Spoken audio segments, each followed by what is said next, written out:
Republican Representative Andrew Clyde is now proposing, as we're kind of in appropriations season, as the debate over funding of the government and what will be spent here and there is kind of approaching, or it's underway, and he is proposing an amendment to one of the appropriations bills that would defund the prosecutions against Donald Trump.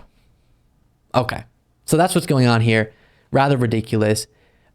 More advocacy and actions on the part of Republican politicians using their positions of power to assist in Donald Trump's reelection bid.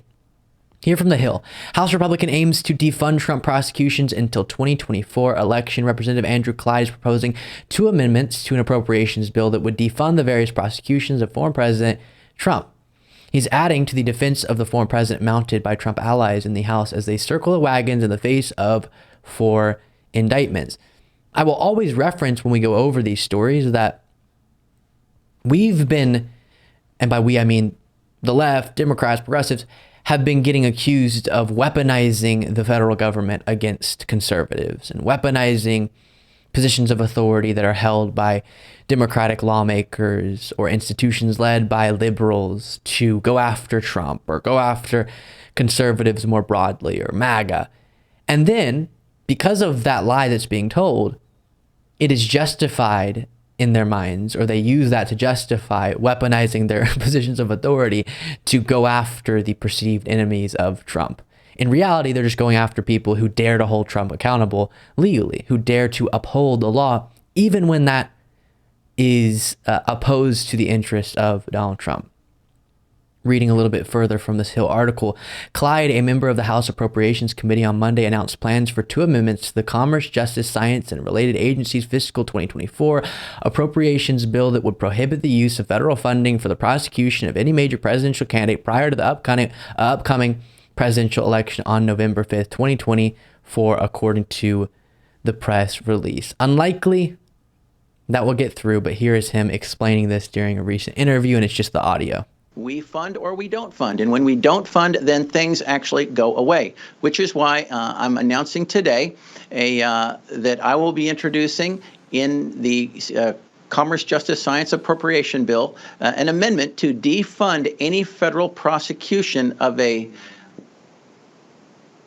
presidential candidate until the 2024 election. That doesn't mean they can't be investigated, but they cannot be prosecuted. You know, the American people, they are the ones who deserve the opportunity to decide who is going to be their next president. We cannot have the current president in power using the Department of Justice, the unlimited power of the Department of Justice, the corrupt Department of Justice, to persecute and throw his primary political opponent in jail. And that's exactly what's happening right now. So we're going to defund it. I'm going to introduce this amendment. I've been working very hard with others, some with leadership and with Newt Gingrich as well, to ensure that it's worded properly. And then we will introduce this amendment. And I am confident that we'll have Republicans for it. But that's still that's what we're working on, though. That is what they're working on, he says. I don't really want to spend a bunch of time, because we've done it a gazillion times now, going through and responding to the specific talking points that he brought forward there to justify these actions of Trump being this big victim, and Biden has sicked the DOJ on him, and that something wrong is going on here, when in reality, it's just the rule of law being upheld. It's just Donald Trump being held accountable. And no, we shouldn't have a situation where the application of the law and the upholding of the rule of law is dependent on whether or not you're a candidate for a particular office, and will hold your prosecution if you want to run for a particular office. That's not how it should work. And Trump and his schedule running for president, he's going to have to work around all of his trial dates and all of that, because he decided to do the things he did that now justify and necessitate prosecution. Not the other way around, where prosecutions have to work around his schedule running for president. And that would not be sticking to the principle of no one's above the law. But we've gotten to that a bunch of times. What I do want to talk about here is similar to how I said with the Lauren Boebert segment.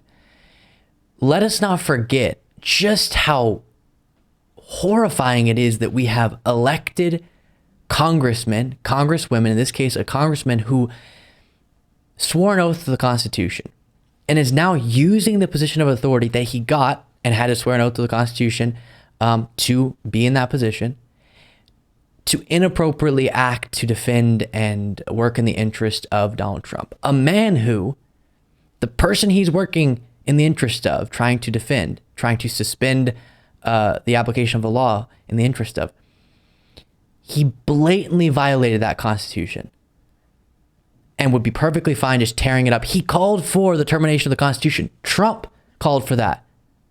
That's not me dishonestly manipulating his action. That's what he called for.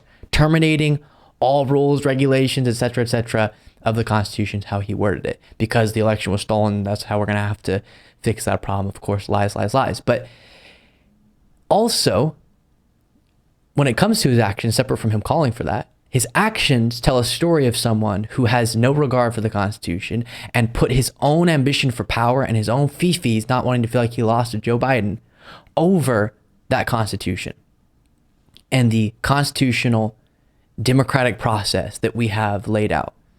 And he wanted to throw all that in the garbage to keep himself president based on lies about the election being stolen. And Andrew Clyde and all these other Republicans are willing to fight for that. That guy, put him above the precedent we have with our democracy and the process that we have. All of it was less important to them, and currently is, than defending Donald Trump and helping his presidential campaign. And that is unforgivable, and it's despicable. And I don't care that it's politically difficult in the Republican Party to reject this unconstitutional, anti-democratic movement. You have to do it. That's your responsibility. You took an oath to that Constitution, Andrew Clyde and all these other people.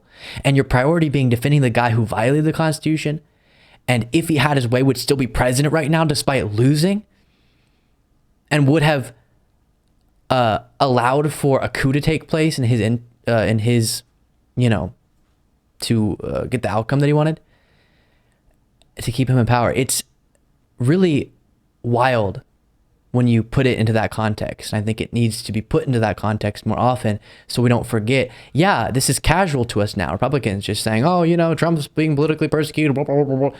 But it is really horrifying for what it means about that party in our current moment.